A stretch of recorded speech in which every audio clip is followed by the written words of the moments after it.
It is a bombshell lawsuit accusing CCSD and the teachers union of protecting educators accused of sexual assault. It also outlines a pattern of these CCSD employees getting moved to different schools once they're accused.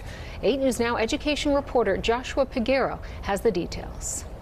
This lawsuit was spurred by the arrest of Darren Lancaster. He was a teacher arrested in May of last year for sexual misconduct, and police say he groomed his victim. This is Lancaster in a North Las Vegas courtroom on May 30th, handcuffed, facing multiple counts of lewdness with a child, producing child porn, and luring a minor. According to a lawsuit, Lancaster was moved to 8 different schools over a 20-year span. Under the collective bargaining agreement, a teacher who does this, if they're not convicted of the crime, they can be transferred to a new school. There's going to be no documents or record about the abuse that occurred. Dennis Prince is representing the victim, a student at the time at Joe Mackey Magnet Elementary. He believes there are others. This district needs to be extraordinarily diligent, as well as at the school level, of making sure that these abusers are removed.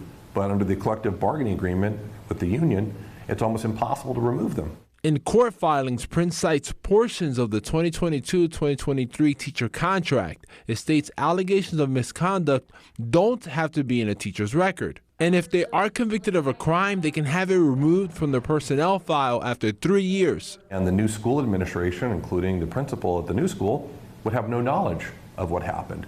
Prince points to a pattern at CCSD. From 2005 to 2015, more than 30 employees were arrested for alleged sexual misconduct. Court records show Lancaster was arrested in January of last year for misconduct at Joe Mackey Magnet. He pleaded no contest on July 31st in a plea agreement, avoiding jail time. Clearly, school administration and the principal at that school knew and was aware of this. Prince says Lancaster was allowed to still be in the classroom and the abuse of his client continued to go unchecked. Lancaster on November 27th pleaded guilty to attempted lewdness with a child and distribution of visual representation depicting sexual misconduct. Dennis Prince says he believes that same language exists in the new teacher contract. Back to you in the studio. Joshua reached out to both CCSD and CCEA for comments. CCSD has a policy of not commenting on pending litigation. We haven't heard back from the CCEA just yet.